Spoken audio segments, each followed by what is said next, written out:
So the big move is to the cloud. Even recently, there was a great article that went out from Forbes magazine. The White House has made it an initiative for all government entities to get at least one prospective cloud service for backup and file management by December of this year. By June of next year, they need to have 3, and the decision will probably have to be made by December of next year. There has been a lot of money the government's been putting behind this initiative, so especially in healthcare, with the stimulus package for EHR implementation. Anyone here involved in EHR, EMR implementations? That's electronic health and medical records. Really quite a big industry these days, big projects, big dollar value, supported by the government. What more could you want? The money that the government has towards it really isn't the most significant amount, but I suppose the thought counts at some point. The idea is that you will be fined if you don't meet the CCHIT certification standards by 2014. Those standards do require EHR systems, and that's for companies dealing with 60% or more healthcare records. We won't go any more into that, getting a little off track, but the move is there. Everyone needs to do it. Consistently, SAS 70 requirements, SSAE 16 requirements, which is the new accounting methodology that's going forward, Sarbanes-Oxley compliance, the EU standards, everything's going towards you need to have an off-site backup. Government's a little behind the trend always. SOS has been a service that not only provides a local and an off-site, but a dual off-site backup, meaning we replicate across data centers geographically. So even as these standards continue to increase and they catch up to really what maintains true security, SOS maintains ahead of the curve, which is why it's great to come on as a partner with us, because our focus on security is at the top of our preferences. Here's some more information about tape versus online backup. Again, hard costs, soft costs combined. You're really not doing yourself any favors, and it's when you sit down and look at the numbers and get the pen to the pad, you really see that these hardware purchases, even though they're not recurring, they do recur every 3 years because you got to replace them or they die, even though there's no subscription model behind it. And some more data across the same thing. It's expensive, doesn't cover all your instances of data loss that you need to worry about. Online backup, it's simple. The access is simple. You don't need someone qualified to access data. As long as you can use a browser, you can sign in, search for a file, and recover or share that file. Very easy to use. And it's really the most cost-effective strategy in backup out there. So more in the discussion, the move to online backup. Again, it's a big market. It continues to grow, especially now in the managed service market.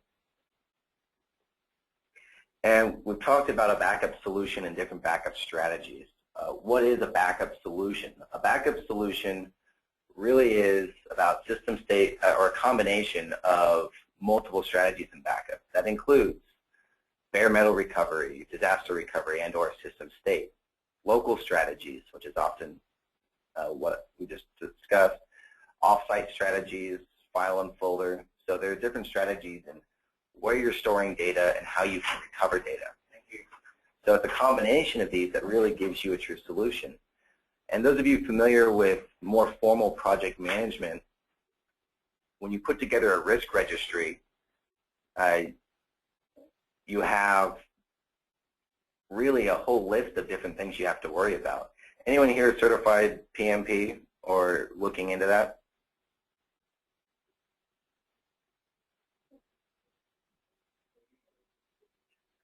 No PMPs? Well, the PMI Institute, Project Management Institute, you can take a look.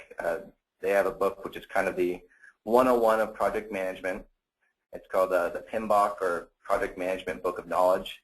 And it really gives a great value of how to formalize your services that you're providing. And when you're talking about a backup solution, it helps you really identify and document the risks associated with using computers in your business and how you can either prevent, mitigate, or simply just accept those risks, which is essentially what all of us are doing. As IT professionals, we are risk managers.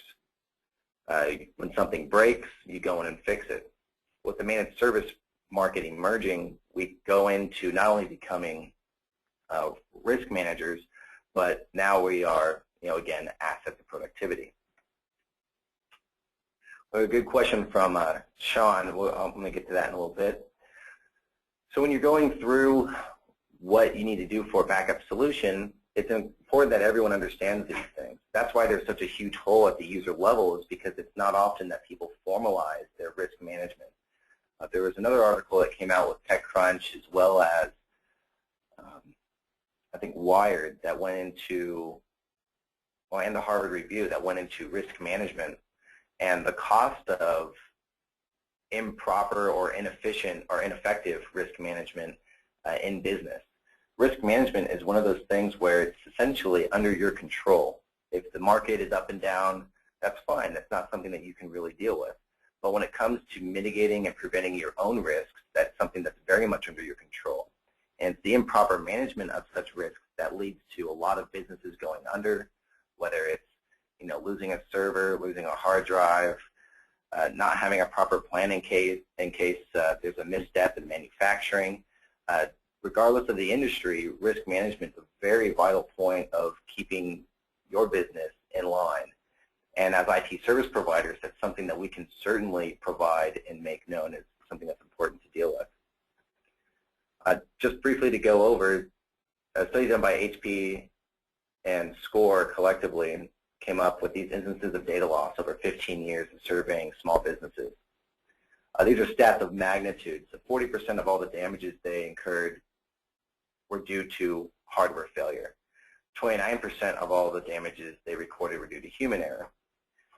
So you have to go through each of these and really identify what do we know about hardware failure and how we can, and when it happens, how can we prevent it? If we can't prevent it, how do we mitigate against it or react to it? And the same thing goes down the line. And that's how you really start putting together a true risk registry when it comes to backup. And this is how you start putting together a true backup solution with a really nice defined SLA that your customers can learn and accept. And you'll find that as you go through this, having an online backup, especially with our feature set, is imperative to really providing a true backup solution. So a big thing today is, growth drivers. All of you will notice that information is created at a more rapid rate every day. You can go out to a Target or a Sears and for $100 buy a 15-megapixel camera. 5 years ago, you were spending $500 or $600 to get something like that. So now you have these consumers, individual users, businesses alike, creating much larger amounts of data with still the same manual processes to managing that information. So having an online backup solution really cuts into that human interaction, that quote-unquote sneaker time that it takes to manage all the data that your businesses and your business users are creating. So now to get into SOS, how does SOS really fit into all this? Well, these are the 4 cornerstones of our business: protect, access, share, and manage. So protect, of course, we're backing up all your data. Access, we're giving you access to recover that information. Access isn't limited to qualified personnel. Basically, if you can use a browser, you can use our service to recover. The simplicity in managing it, be it with our new Pulse management system, which we've launched this last spring and late winter, makes it for you, the administrator, to manage very simply. You can also, because of the simplicity and the access, give individual users their own accounts. So you have multiple layers of online backup in your environment. And when it comes to backup, it's about having a belt and suspenders approach to the whole thing. So having multiple strategies of getting information back is exactly what a backup solution is all about. You can share information, so there's a bit of a productive use of this service. So if you're out at a football game this season talking to some people and you want to share something with them, you can pull out your phone, pull out the mobile app, and share a document with them right there. Or recover it depending on the mobile browser you have. So this is something that is really quite powerful, and this is where we've maintained our strength in business. To get into the feature set a little bit, again, we maintain a 3-tiered encryption process. So our security is top-notch, always has been. We first encrypt the data at 256-bit AES. We then transfer the data over a 128-bit SSL, so that's a banking standard encryption. And then we store the data at an additional 1024-bit AES once it's at the data center. So at every level of data touch or movement, there's a level of encryption to protect against any prying eyes or any type of malware, whatever you can get at. So that's why we're very popular in government entities, legal firms, accounting firms, basically any financial industry.